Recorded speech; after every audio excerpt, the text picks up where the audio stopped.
Chandrika Bahadur chairs the Lancet Commission on COVID-19 India Task Force. She's joining us from Gurgaon outside of Delhi. And with the greatest respect, what on earth is going on? Becky, first, thank you for having me. We're going through pretty much the worst possible phase of the pandemic here. It has been bad for a couple of weeks, but now it's reached a peak. And essentially what's happened right now is that the health system is just not able to keep pace with the sheer number of cases that are coming in. And that's what we're seeing. The story that you quoted coming out of Nashik is exactly that example of where the health system is getting overwhelmed with patients. Patients are having to share beds. They're having to wait for hours for admissions in hospitals. And it is truly a tragic crisis right now. Well, let's drill down on this a bit. What is causing these really high numbers? Is the so-called Indian variant to blame here, or partly to blame here? Possibly, but we don't exactly know. We don't have the data on the genome sequencing right now that can confirm that. What we do know is that we went through a lull in January, in late December, January, and early February, where numbers dropped very dramatically. The number of new cases dropped dramatically. And I think what that did was to instill a sense of false security in everybody, that we were past, the worst was behind us. And what ended up happening was that a lot of the COVID-safe behaviors that had been in play for most of 2020 essentially went down. And so people were out and about much more, mask wearing declined significantly, a lot of large activities, large gatherings were scheduled. And so the country behaved as if the worst was over. And we in the task force had a series of meetings in January and February where this was discussed. And there was a lot of nervousness around the fact that this could be a trough, a dip, but not the end of the pandemic. And unfortunately, that's exactly what happened. So this was avoidable. Is that what you're telling me? I think it was avoidable in the sense that if we had kept our guard and if we had been more careful as a country, as a people, these numbers would probably have been much less. Now, what we don't know is the effect of the variants. So it could be that with all of the safe behaviors, we would still have had a surge. But it is definitely true that if mask wearing, if distancing, if all of these practices had been followed, probably we would see a different set of numbers today.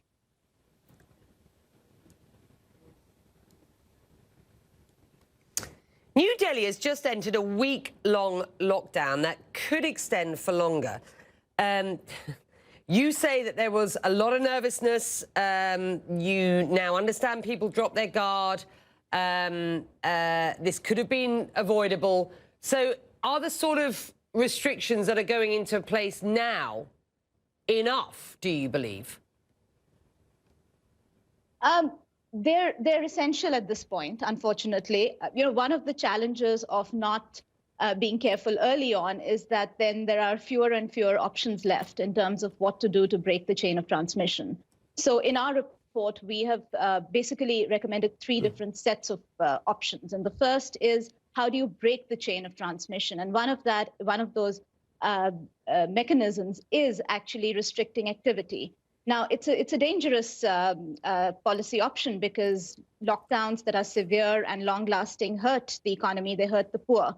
And so our recommendation very much was to limit and localize these lockdowns based on the surges in those areas.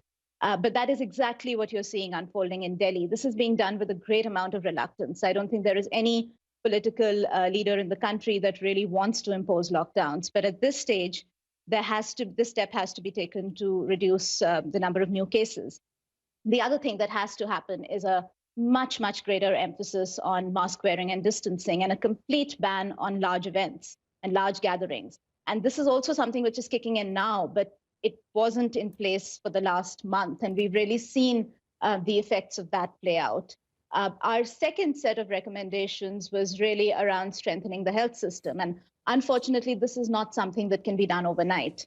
And so this is, again, with the surge, we're seeing the edges and the limits of the health system in terms of the availability of doctors and nurses and paramedical staff, ambulance services, ambulance drivers. Everything is in short supply. So this is something that has to be resolved on an emergency basis, but it will take a few weeks. None of these issues around the lack of oxygen, the lack of medicines, none of that is resolvable overnight once numbers hit these levels. Is the healthcare system collapsing at this point? It's under severe strain in several parts of the country. And this would be,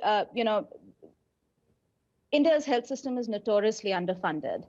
We know that. We have the public spending on health is around 1.5% of GDP. Total spending is about 3.6% of GDP. So these are low numbers by any standards. So in a sense, what the pandemic is doing is showing us and throwing a spotlight on what happens when there is a chronic long-term underinvestment in the health sector. So yes, it is under enormous strain.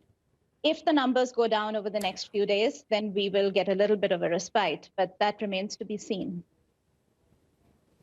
What can you tell us about this new so-called Indian variant, and just how concerning is it?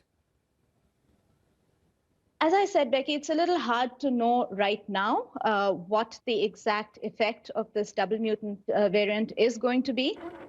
We are beginning to start measuring, where it's showing up and how it's showing up, but it's too early right now to really say whether this is driving infections. Now, what we do know from the data that is coming in is that this time there is a lot more, and this is anecdotal evidence, a lot more infections within households. So it definitely, there seems to be a greater level of infectiousness, so that, even if one person in a household is infected, very quickly the entire family is getting infected, which wasn't the case in the first wave. So there does seem to be some difference here, but as I said, it's too soon to tell, and we have not yet done enough genome sequencing in the country to be really to be able to track the variant and to be able to predict the extent to which it is affecting transmission rates right now. You talked earlier about the importance of restricting public gatherings. Prime Minister Modi's ruling political party has said that it would hold, quote, small public gatherings with a cap of 500 people. This is election season, of course. That doesn't sound like a small number to me, and that is after tens of thousands of people were seen at rallies organised by Modi's party. Quite frankly, isn't this reckless, given what is going on at the moment? I suspect these numbers are going to drop just voluntarily. And, the 500 number seems very large, but as you said, it's a much smaller proportion of the tens of thousands that we were seeing earlier. My sense is that now there is a sense of crisis which is fairly widespread amongst the general population as well as amongst the political leadership. So I would expect to see much, much smaller gatherings moving forward. We have 2 phases of state elections left in the state of West Bengal. And so there are a few more days of campaigning still to take place. But I would be very surprised if we saw those numbers actually show up. Thank you so much for joining us. And as we close this out, let's just remind people that the country of over 1 billion, 1.3 billion, I think, at the last count, suffering from an acute vaccine shortage at this point as well. Something to be very cognizant about. Thank you so much for joining us.